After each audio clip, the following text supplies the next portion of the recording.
Father, please be the words that I say, that they be an accurate reflection of what you have everyone do. Amen. All right, so it's Christmas Eve, right? So Christmas Eve is kind of my Christmas, right? Like Escher family Christmas always happened on Christmas Eve. That was kind of, that's what we did at the house. We'd always go to the Christmas Eve service at night, and so we'd get home at 9 p.m. or something like that, and then that's when we'd start opening gifts. And then after everyone opened, it was like 11:30, midnight, something like that. And everyone had opened it up. That's kind of, it became my big celebration. So Christmas Eve has this very special place inside of my heart. But I can imagine what your house probably looks like right now, right? You got the Christmas tree up, and you got gifts underneath the tree, all wrapped, right? Is that what everyone's looks like at the moment? Not even close, right? Like, and some of you already opened up some gifts and all that stuff. Like we always had, my mom's side, we always did Christmas like on the 12th of December. Because that was the only time that kind of family could get together, like strangely early. But it was like, like Christmas Eve, you got all the presents wrapped up. Now, let's talk about wrapping for a second. Who's really bad at wrapping? I'm really bad at it. So, the first Wednesday in Advent, I wrapped this box. It was just an empty box. It was just a prop for that night. And I wrapped this with as much love as I could muster for wrapping, right?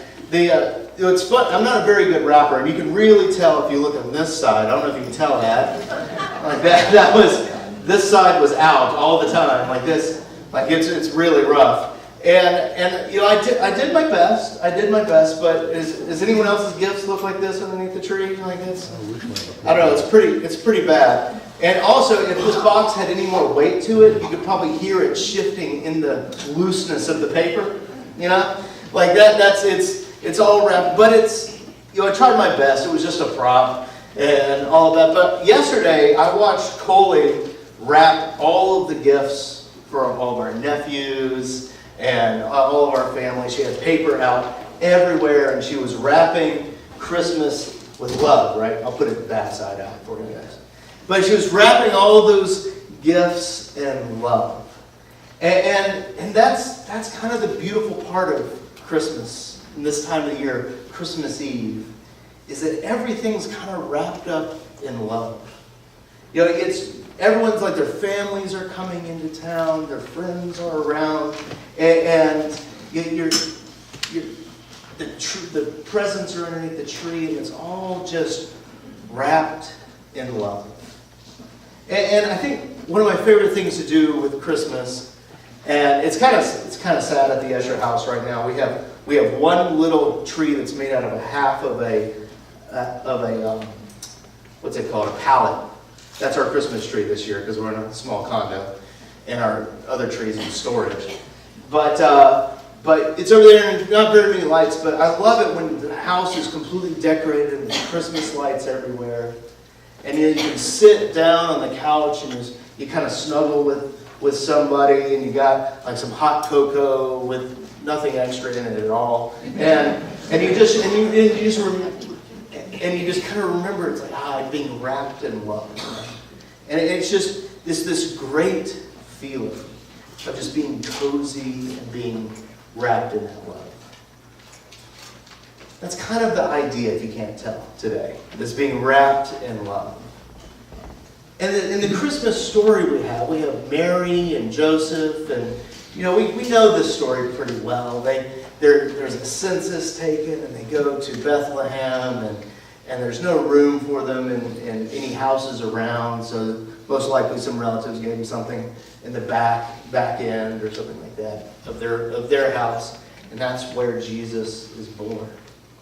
In kind of a humble estate, and it says that Mary swaddled him, that she wrapped him up in love. I don't know much about swaddling. I don't have kids, but they used to do it because they believed that it helped their arms and their legs grow grow straight and strong, that it made the babies feel cozy and good, and they knew that they were wrapped in love. And most likely, this was made from one long strip of cloth. And most likely, while Mary was pregnant, she would have embroidered it, like hand-sewn little designs for her new baby on here, for this garment that this baby would be wrapped in love. Now, what the ironic thing is that baby being wrapped in love by one of us, just by him being there, shows how God is wrapping us all in love. Wrapping us all in his grace and mercy. By wrapping us in love, by him just being here, he wraps us all in his love.